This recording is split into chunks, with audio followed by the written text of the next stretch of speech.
Hey everybody, welcome to the Orange and Brown Talk podcast.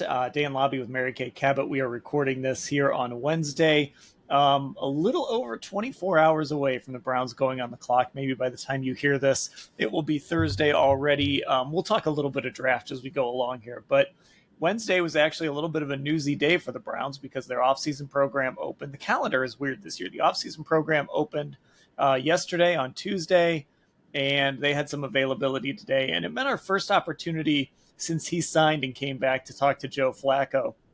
So that was really the headliner today. Mary Kay, you just put up a story about what Kevin Stefanski told him about maybe having the starting job, how that'll all play out. I just posted not too long ago a story about him mentoring a young quarterback, things he had to say about that. This is going to be an interesting offseason, if for no other reason than this is the first time we're going to get to see Kevin Stefanski run a quarterback battle. And I think most people have assumed, oh, Joe Flacco's just going to win this job. I think you and I, though, are on the same page. Like, it might not be that simple for Joe Flacco. And after hearing him talk today, it sure sounded like he wasn't given any assurances.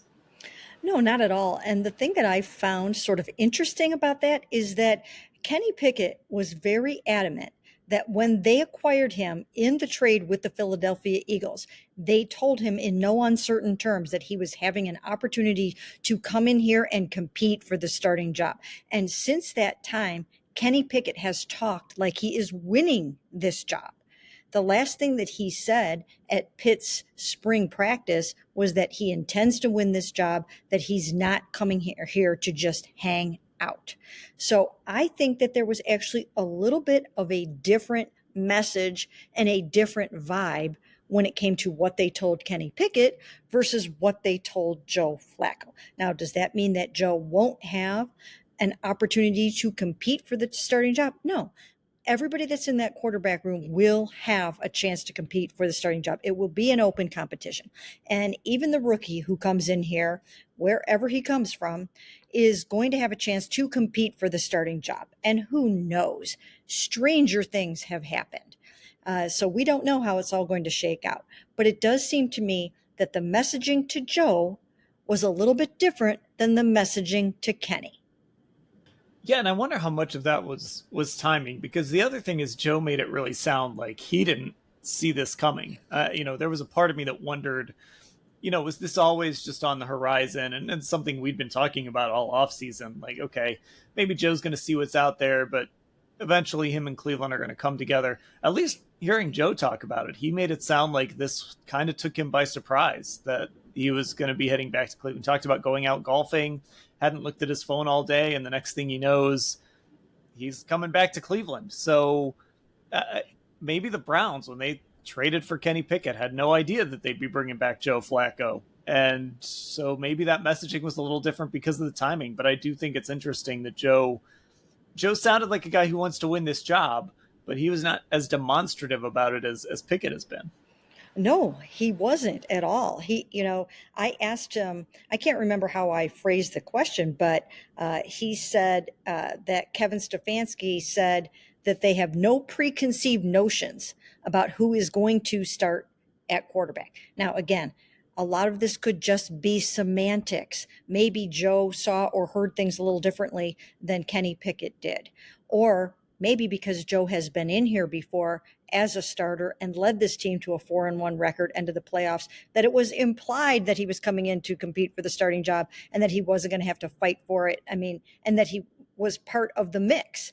Maybe that just seemed like that was implied. So maybe we're reading a little bit too much into it, but it just seems to me like Kenny got a strong, clear message that he has a chance to come in here and be the starter for the Cleveland Browns.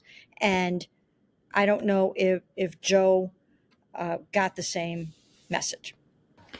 And the interesting dynamic is this idea of how Browns fans are going to react. Now, I don't know that Kevin Stefanski really cares because, look, Kevin Stefanski started a very unpopular quarterback for 6 games last year. And he stood by him as he struggled and never made that change. So I don't know if, I think Kevin is made for dealing with an angry fan base if they want to see another quarterback. But it is going to be difficult for Kenny Pickett if he wins this job because the leash is not going to be very long. And it's not, I could be wrong. I don't know that Kenny Pickett is going to come out of the gate slinging the ball all over the place and making people forget about Joe Flacco. So he throws 2 interceptions in the opener. People are going to be screaming for Joe Flacco to get that job back. And we know Kevin does not have a quick trigger when it comes to that. So I don't know. I don't think that's something the Browns will consider, but maybe for the sake of Kenny Pickett, they should, because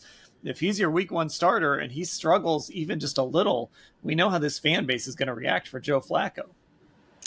Absolutely 100%. And I think sometimes regimes underestimate those types of things. I really do. I think that any quarterback that comes in here and starts for the Cleveland Browns right now, whether it be Kenny Pickett or a rookie that comes in here, I think that that player is going to have to really navigate and try to overcome Flacco fever, because it is a very real thing. This is different than if you had Jacoby Brissett behind a Kenny Pickett and Kenny goes out there and tries to play with Jacoby on the roster, or almost anyone else. Joe came in here and did something that was almost unthinkable that year, and he completely won over this town and this fan base. And I do think that it's going to be difficult for whoever wins that job to kind of keep the Flacco fever at bay. And for this market specifically too, I mean, if let's say this was New Orleans and for whatever reason they had jettisoned everybody in that quarterback room and it was Kenny Pickett versus Joe Flacco, I think a lot of their fans would be like, "Oh, this is really what you're giving us." It's just not like that in Cleveland because of what happened in 2023. Joe Flacco is this cult hero and he is beloved. And Kenny Pickett is the guy that Browns fans spent 2 years making fun of being the Steelers quarterback. So the dynamic is just all off. And again, the Browns would never publicly acknowledge it. I really would be surprised if they even considered it, but I do think it's a thing. Well, not only is it a thing, but if we look back to last year when Joe Flacco was in play to be re-signed by the Cleveland Browns, at sort of the last minute, they veered and signed Jameis Winston instead. And we were all told that that was because Jameis was younger. They wanted a little bit of a younger vibe. I think it also very much had to do with the quarterback room, the makeup of the quarterback room, and the impact that Joe Flacco would have had on Deshaun Watson coming off of a shoulder surgery in the event he struggled. Can you imagine how things would have been in those first 7 games if the offense was struggling the way that it was, if Deshaun was struggling the way that it was, and Joe Flacco was on the sidelines? There is no way that they would have been able to get through those games without absolute boos for Deshaun Watson and chance for Joe Flacco. And I do think that those things matter in the grand scheme of things. Everyone is human. And I think that that would have been a very, very difficult thing for Deshaun Watson to deal with, and for fans to deal with Joe standing over there on the sideline. So it is a very real thing. And I think that it is something that if Kenny wins the job, he's going to have to block out the noise, be very, very tough-minded, and overcome a lot of things. How do you think Kevin is going to handle this? I'm really fascinated by this because we've just never seen him do it. And we know that Kevin has been very protective of his first team quarterback reps during his time here. I mean, I even remember the suspension year. Deshaun Watson was getting the bulk of the first team reps, even though they knew that he was going to get suspended. Now, maybe they didn't think it was going to be 11 games, obviously. We've talked about that. But they knew he was going to be suspended. And they were still giving him the bulk of the first team reps right up until the suspension happened. And then they said, okay, now we're going to start giving Jacoby reps with the first team. So I'm really curious to see how Kevin does this. If he divides them equally, if we have some kind of tell. I don't know if we will in the spring. I would imagine he would just tell us this competition starts in July, even though they're probably keeping track of some stuff right now. But I'm just curious if we're going to get a tell early on, if it's like, hey, Joe Flacco's taken like 75% of these first team reps, because I just think Kevin really values that stuff. And the Browns are so focused with their time at practice that I I just don't know how much time Kevin wants to waste with like, well, we're going to give this guy some reps and that guy some reps and then the rookie some reps. I just have no idea how this is going to look. It's going to be very interesting. It really is, because as you mentioned early on, this has never happened before in this regime where they have had a quarterback competition. We've always known who the starting quarterback was going to be. And now it really is an open competition. And so it is going to be fascinating. But I think that they are probably going to get a handle on it and get some control over it before it becomes too much of a thing. They might even end up going into training camp saying, here's our number one guy, here's 1, 2, and 3. They might do something like that so that it's not just nebulous or crazy. They might say Joe's the number one guy, and then let's see what the other 2 younger guys can do. And then if they beat him out in games or whatever, then so be it. But maybe they head into it something like that after they see what happens in the offseason program, in OTAs, and in mandatory minicamp. We might have a little bit more clarity on the situation, but then again, it might not end up that way, right? Things can change, things can happen. And I do think that in the event that they really do like what they see from Kenny Pickett, and Kenny's got a lot to prove. He's got to come in here and he's got a lot to prove. He's got an opportunity, but he has to go out there and he has to show it. But in the event that he can do that and the rookie isn't ready to go yet, but has shown some decent things, and then there will be another quarterback in here who's probably along the lines of a younger developmental quarterback as well, maybe another draft pick, maybe an undrafted rookie, maybe somebody that just needs an opportunity that's been around for a couple of years. But I've been saying this for a while, that I think that there is that chance that if another team comes along in the event that Kenny looks like he can win the job, that I think that Joe would be on the trade block. I think they would field calls for Joe. And if someone's going to make them an offer that they can't refuse and they get a draft pick in exchange for Joe, then they've done pretty well for themselves in that regard if they know that he is going to be the number 2 or the number 3 or however it shakes out. So we'll have to see how all that goes. But I remember last year that was the case with Jameis Winston. They would have traded him at the cut-down date in August if they had gotten a decent offer for him. And they would have done the same thing at the trade deadline, because at that point they had decided that Dorian Thompson-Robinson was tied with Joe for the number 2 job. So these are some things to keep in mind, but if they can parlay Joe or someone else into a draft pick, I think they would be up for doing that. Well, we know they like to maximize their assets. We're going to talk about that in a little bit here when we turn the tide to the draft. So let's talk a little bit too about, we heard from Denzel Ward today. And Denzel has just become this really interesting person with this football team. You wrote that big feature on him. I think it was before the Monday night game in Denver last year.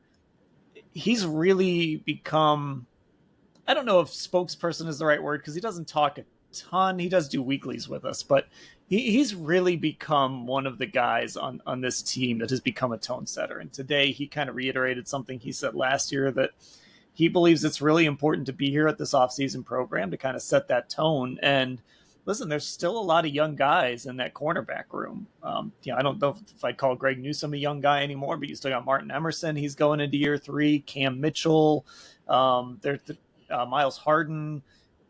They might add another young guy to that room Thursday. They'll definitely add some corners at some point in this draft if they don't take Travis Hunter at number 2. So I just think it's been very interesting how Denzel has embraced this idea of, like, I'm a team leader here. I'm going to be a tone setter. And for him, that means showing up to this offseason program and being one of those guys that's here just doing what he's supposed to do, even in this phase 1 when it's just weightlifting and meetings. I remember asking him last year when I did that big feature on him about becoming a team leader and kind of coming into his own. And he really felt that he wanted to show that even though they were the number 1 defense in the NFL the year before, that you can't rest on your laurels, that you still have to go out there and you have to work as hard as you did the year before to maintain that lofty status. And I thought that was really interesting because some guys might have kind of just coasted a little bit after that and maybe not thought they had to do everything that they needed to do to stay right up there at the top. And of course, we know they tumbled back down to number 19. A lot of that had to do with a horrible offense, but the defense just wasn't what it was supposed to be. And it was not because of anything Denzel Ward didn't do, because he did his part. He was here for every step of the way, mentoring guys, offering his home, and he really has come into his own in so many ways.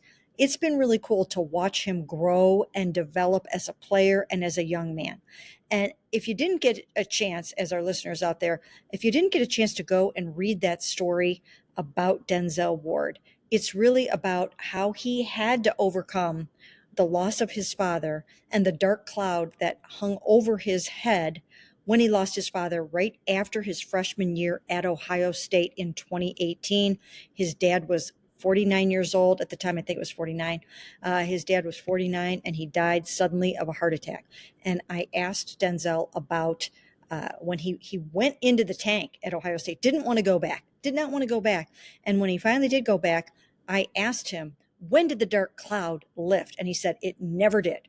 The whole time he was at Ohio State, the cloud never lifted for him. I thought that was so profound. He really opened up about all of that. So if you get a chance, go back and read that story, and it will really help you get to know Denzel a little bit more and what makes him tick. But I think what happened is he went along here. He was with his family. He was in his hometown in Cleveland. It meant a lot to him to be here. And little by little, he grew deeper in his faith. And the more religious that he got, the more that cloud did start to lift for him, and everything else started to come together as well. And he really did become an amazing, amazing human being, the exact young man that his father would have wanted him to be, and that his mother also raised him to be. And it's not that he wasn't a great person before, it's just that he was grieving. He was still grieving. And now I can see that the cloud has lifted. You can see it, Dan. I mean, he's just a different person. And he's bringing all that leadership to the Cleveland Browns. And good for the Browns, good for Denzel. Once again, he's a hometown hero. He deserves all of the good accolades and all that good stuff because he's putting in the work and he's putting in the time. And he's exactly the kind of player the Browns need. Yeah, and one of the things that we get to see too, I mean, I just looked, he was 21 when he got drafted. And I'm just thinking about, the Browns have 10 picks this weekend, however many they make. These guys are going to be coming into the league. We're going to be talking to guys that are 20 years old. Like Mason Taylor, even though he's played 3 years of college football, is 20 years old. And there's a bunch of guys who are 20, 21. Mike Hall was super young when they drafted him. You sometimes forget how young these guys are, especially if they come from a big school, because you've been watching them play football for so long. And they come into the league and it is a hard transition. They get money, they get fame, all of this stuff that comes with being an NFL player. And it can be hard for a lot of guys to handle sometimes. And we kind of get to watch these guys grow up. And sometimes they grow up and they turn into someone like Denzel Ward, right? Like, again, that guy's always been in there, but he's just so different today than he was when he was 21 years old, standing there in front of us on that, whatever, Friday or Saturday when they did his press conference, holding up that jersey as a member of the Cleveland Browns. It's just watching these guys kind of grow up and mature right in front of us is, when it happens like it's happened for Denzel, it can be really cool to watch. Yeah. And, I think at first he thought maybe coming back home to the place where he had to feel so much pain of losing his father, who is also his best friend, his coach, his everything, to come back to the place, to the scene of the crime where all of that happened. I think at first he wasn't sure how that was going to go, but it was healing for him to be here with his mom and his brother and his whole extended family. And he's really turned it all around so much. And he's a tremendous football player too. I mean, we have watched him grow on the field as much as we've watched him grow off the field. obviously one of the best cornerbacks in the NFL, a 4-time Pro Bowler. And this brings to mind something that Jimmy Haslam said at the NFL annual meetings a couple of weeks ago when we asked him about Myles Garrett. It was just a small group of Browns beat writers in a room with Jimmy and Dee Haslam. We asked him about Myles Garrett, and he said, we have challenged him to become a real leader for this football team, and we hope that he does. And I thought that was profound. I put a headline all over that because it said to me that they need something more from him. And I know that Myles has grown as a leader over the years that he's been here since 2017, but they are asking for even more for their $40 million a year investment. And I think some of the things that you see Denzel do are some of the things that they hope Myles Garrett does as well. Yeah, well, and that's why you bring in a guy like Joe Flacco, too, like this 40-year-old quarterback. You know what he is to that locker room, and you know what he'll be in that quarterback room, no matter what he says about mentoring guys. Obviously, he still wants to play and be a starter, but you know what he's going to be in that room. That's why you value having Joel Bitonio coming back for another year, because you know what that's going to be. And as this team transitions to a younger roster, now a lot of these guys that used to be the young guys, they aren't the young guys anymore. They're the old guys. They've got to be the tone setters. And I've said this before. I mean, the reality is the Browns built this all-in roster, and they won one playoff game with it. Like, it didn't work out. And I think sometimes it felt a little bit like they bought into the hype, and then they'd skip things during the spring. And, it never felt like they were just all in the spring. And people will argue about this until this program is gone forever, until the NFLPA gets its way and this program is gone. Well, it's voluntary. They don't have to be here. Yeah, but they should be here. I tend to lean towards the idea of, at the very least, it is refreshing when you show up and there is a team that's there acting like this is a new year and they've never done anything before. And whatever's going to happen this season, they're going to be all in doing this together. Some of it is just sort of, I know that sounds like cliche coach speak type stuff, but I do think it can matter, especially for a team trying to dig out a 3-14. You're exactly right about that. And I think the Browns had a couple of things working against them in that regard. First of all, they had on their team the president of the NFLPA, the Players Association, in J.C. Tretter, the former Browns center.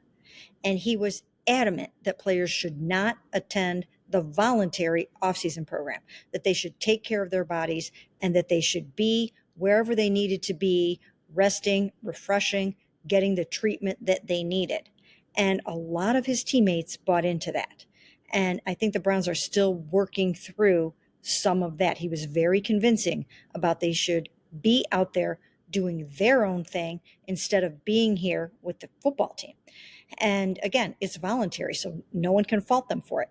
But you do look at other teams that are very successful, such as the Chiefs and the Bengals, and they stress the importance, the players do. They stress the importance of being there and developing that camaraderie and coming together in the spring and setting the foundation for the season and getting the fundamentals down. And I do think it matters. We didn't see Amari Cooper here for the offseason program last year either, and he struggled. He continued to struggle throughout his whole time here until he got traded. So I think it's important. I do think it's important. I mean, we'd have to dig around and look at teams' attendance versus records and playoffs and things like that. But it seems like the teams that win consistently are there in the spring for the program. And then the other thing is over the past few years, they've had a lot of 30-somethings on this football team. Last year, they had a ton. They had a lot of guys in their 30s and a lot of guys who had 3 kids, 4 kids. Well, you have a different kind of a lifestyle when you have 3 children and you have 4 children and they're living somewhere else and you're coaching them in all of their sports and you're doing all of those things. You're not necessarily fully present for something like the off-season program because your time is divided, your mind is divided, your heart is divided. And now I think the Browns are making an effort to get a little bit younger in that regard too, and have guys that just might not have as many family commitments going on. Yeah, and just so, I mean, look, I don't know. Maybe Joe Flacco's going to show up and, I don't know. Is he going to be here all 10 weeks? I don't know. And sometimes, like, if I remember right with Joel last year, we didn't think he was here, and then it kind of turned out he was inside a lot of the time. Like, he wasn't coming out to practice. So we don't always know 100% who's here and who's not, especially during this phase, because we're just not there. We're only there for rookie minicamp. And then at least during OTAs, we can see who's there on practice days. Juan Thornhill was another guy last year, and it, his wife was having a baby at the time. So there's things that sometimes we know about them, sometimes we don't. Sometimes guys stay inside, sometimes guys are in and out of the program. But Denzel doesn't strike me as one of those guys. He strikes me as somebody who's there. And by the way, you see Greg Newsome there a lot, right? You see a lot of that cornerback room showing up for this. And I think a big part of that is when your best guy in that room is showing up, everybody else is like, well, if he's there, it must matter. I need to be there too. So again, it's just one of those things that it's just going to be an ongoing debate in the NFL world. And every spring we're going to talk about this, like, well, guys should at least bother to show up, and people will push back. And I don't know if there's a right or a wrong answer. You're very right about that. But I do remember Zadarius Smith at one point saying, I wonder if you remember this too, Dan. I remember Zadarius saying, yeah, we need to get some more of our guys here. I do remember that. Yeah. Right. I mean, there was a point at which most of the defensive linemen didn't show up. And he was like, what am I doing here? And then I think he started to kind of peter out a little bit. And it was sort of like, well, if they're not here, I'm not going to be here. Why am I, what am I doing here? And so I think it matters. I do think it matters. And other guys pay attention and they follow suit. So we'll see how it goes this year. All right. Well, look, the draft is Thursday. A lot of people are going to be listening to this on Thursday if they didn't get to it on Wednesday night. So let's spend a little bit of time on this number 2 pick. Travis Hunter was obviously a big topic. I thought having Denzel talk today was great. He talked a lot about what it would take to play corner and wide receiver, and why he thinks Travis Hunter could do it, why he thinks it might be the right way to do things to go wide receiver, cornerback, all of that stuff. So we talked a little bit about this on our Tuesday pod as well. And it's not going away. This idea of, look, the draft starts at number 2 with the Browns because the Titans have said they're making that pick at number 1. Presumably it's going to be Cam Ward there. Maybe they shock us all and it completely changes things. The Browns have said they're going to use the shot clock, and it's still hanging out there in the ether. This idea of, well, are the Browns going to stay there and take Travis Hunter, or are they going to move down? And I just can't convince myself, even though I don't think this team's a player away, or in Travis Hunter's case, a player and a half or 2 players away, even though I'm not real optimistic about this team, I just think the opportunity to add elite talent at number 2 is too good to pass up. But I guess we'll find out tomorrow because, these rumors are just flying around out there the last couple days. Well, I did write a story today based off something that Peter Schrager said yesterday of ESPN, that the Browns were not slamming down the phone when it came time to taking these or fielding these trade up calls. But I think any one of us could have made that report, because anybody in this situation, most teams in this situation, are going to inquire about generational players such as Travis Hunter and Abdul Carter. So I think I could have gone on a video and said, hey, the Browns and Giants are fielding calls. Of course they are. That's what happens at this time of year before the draft, especially when you've got players that are considered transformational, generational, or whatever you want to call it. So I don't think that was huge news, even though it kind of took on a little bit of a life of its own. But still, if you look at some of the messaging about Travis Hunter, even today, I saw somebody say, I think it might have been an anonymous personnel director or GM or something like that, that said that they believe that Travis Hunter is not only the best prospect in this draft, but maybe in 10 years or something like that. It was high, lofty praise. So I think that's the thing that you have to keep in mind when you are talking about Travis Hunter. You're not just talking about one player, you really are talking about two players all rolled into one for one pick. And that's something very, very valuable. So at this point, at this moment in time, I still think that their best bet would be to stay right where they're at and take Travis Hunter and then come back and get their quarterback at a later point. Yeah, and like I get the argument for trading down. I'm not anti trading down in general. I understand why you would do it. I understand getting more bites of the apple, having an opportunity to make more picks. If you're going to hit on 50%, if you can increase that number, right? 50% of 20 is more than 50% of 10. So, if you can increase that number, you'll do it. But it also comes at a cost of passing on a potentially elite or generational player. And I think you have to factor that in too, because eventually those picks have to become players too. And if they aren't anywhere close to what Travis Hunter could be for you at number 2 overall, I think you have to weigh that in your decision making. It can't just be, let's just get a bunch of picks. It's you can do that at 33. You can do that wherever you want to in the draft. But right now, even though, like I said, I don't think this team is a Travis Hunter away from being a contender, he's sure going to help you the closer you get. So, this isn't just a 1-year deal for Travis. You're hoping this guy will be, again, maybe 2 Pro Bowl caliber players for you for a long time. Yeah, I mean, it would be really something if he lived up to all of that unbelievable hype, to be able to come in and do something that no one else has ever done in the history of the NFL, to try to play both ways full time. Now, with the Browns playing full time both ways, I don't know if they would actually do that. We know they'll play him full time at receiver and then probably give him as much as he can handle at cornerback and then kind of go from there and pivot as needed. But it is something that can really change the fortunes of your football team. And, you can circle that in red and look back at it some years later and say that was the moment in time when we really kind of changed things around and pivoted and put ourselves on the map.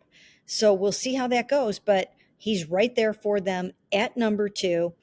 The only option really at this point that has been eliminated of the ones that Andrew Berry mentioned the other day, the only one is trading up to number 1 for Cam Ward, because yesterday the Titans came out and said, we are making the pick. We're making the pick. So the Browns can take that off the table. That's not a consideration. They don't have to try to make that late phone call tomorrow to see if there's one last ditch thing that they can do to land a Cam Ward.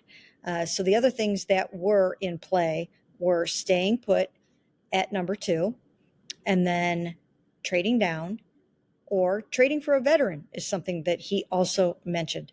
So these are things that are possibilities. And if they do stay there at 2, I do think it would be Travis Hunter over Abdul Carter. Now, Abdul Carter is still just a tremendous, tremendous player. But once again, you're talking about a unicorn. You're talking about a two-way player. I think they would go Travis over Abdul. Okay, so there's one more thing I want to ask you about, because this whole conversation has evolved so much. It feels like this week, I was joking with somebody, it felt like for months, because it's a quarterback draft, everybody had to talk about the quarterbacks, and they got blown up. And now this week, it seems like everybody's backed off. And now they're like, well, Shedeur Sanders is going to go in the 5th round or something. Nobody's saying that, but there is a scenario that I'm seeing now, and I'm seeing mocks where Shedeur Sanders is getting all the way to potentially the 2nd round. I don't know if that's going to happen, but based on everything we've talked about over the last week or so, with Jalen Milroe, with Shedeur Sanders, I think it would present a very interesting dilemma if the Browns wake up on Friday morning and Shedeur Sanders and Jalen Milroe are sitting there at number 33 for them to take. Who do you think they would take in that scenario? Wow, that's a great question. And I guess it could happen. Up until just a day or two ago, I really didn't believe that it would happen. I thought that Shedeur probably would not be there, that somebody would take that chance on him and ignore all the noise and just block it all out and take the player that is widely regarded as the number 2 quarterback in this draft. It's a tough call. It's a tough call because styles make fights, right? And the Browns would, at that point, at number 33, be choosing a style of quarterback and someone that has traits that can be developed. And we talked to Kevin Stefanski today, and he was talking about those rare and unique traits that you look for that you cannot coach. And that's a Jalen Milroe to me when he was up there speaking. I actually was looking for that quote just so I could cite it. And you're right. So he said, because I thought the same thing. He said, well, I think you're looking at every position, not just quarterback. You're looking for dominant traits. You're looking for things that they're really, really good at, because when you have that as coaches, you can play to those strengths. So I thought that was a very interesting answer. And if I remember right, the question was framed towards quarterback. So even though Kevin kind of broadened it, the question was kind of pointing at the quarterback position. So yeah, that stopped me, just like last week when Andrew was talking about Jalen. That stopped me in my tracks a little. Yeah, it just seemed like the thing that we have been talking about so much for the last few days, that if you find some just absolutely eye-popping traits like that you can't find in most players, that you might want to grab yourself some of that and see what you can't do with it. So I still feel that way. I felt that way when I wrote my column the other day. I'm still going Jalen Milroe at 33 if he is there. I have no idea if they will do that or not. They might like Jackson Dart better than Jalen Milroe. They really might. I don't really know the truth of that. But once again, I think I've done enough due diligence on Jalen Milroe myself in a number of different ways. And those ways, as you guys know my process, it includes seeing what I can in person of him. So I did that at the Senior Bowl, talking to him a number of times. I've done that. He checked that box. Talking to people that know him very well. I've done that. Talked a second time to his quarterbacks coach, Jordan Palmer. He's still absolutely raving about him and how he has really come around and improved even since the Senior Bowl. And I just feel comfortable. I have comfort level with him. And I would absolutely take him at number 33. I would still trade back into the first round to grab him, as I wrote the other day. So I don't know if that will prove to be a foolish take, a freezing cold take or not. It's probably, it could be. It could be a freezing cold take. But in my mind, it's a risk worth taking. Hey, sometimes the freezing cold takes end up being the best ones. You can always wear it. And look, the other side of it is you can always say you were right. So that's half the fun of it. Yeah, but we don't like victory laps, Dan. You and I do. That's true. You're right. We are anti-victory lap on this podcast. Anti-victory lap. I don't like it. I mean, I know occasionally we do take a victory lap. Sometimes you have to. Sometimes you have to if it's that good. Or sometimes somebody will kind of give you a victory lap that you didn't even ask to take when you're just trying to be humble like we do. We're incredibly humble people. We are so humble. But so we'll have to see how that goes. But yeah, I would do it. I'm trading up for Jalen Milroe. Well, the next time you hear from us, the Browns will have made a pick, or I don't know. We're assuming they'll have made a first-round pick the next time you hear from us. That'll be, of course, on this podcast. So just get subscribed on Apple Podcasts or Spotify. Our YouTube is Cleveland Browns on cleveland.com. We will have videos and shorts going up there throughout the weekend. We're going to have pods on Thursday and Friday for sure. We'll see about Saturday, but we'll definitely do a big wrap pod at some point after the draft that'll run on Sunday or Monday. So like I said, just get subscribed there. Our socials, Instagram, Orange and Brown Talk. Twitter is Orange Brown Talk, so make sure you check those out. Ashley will be back with us too. She had Cavs duty tonight, so she sat out this pod. So, Mary Kay, we are almost there. I will talk to you later. Sounds great.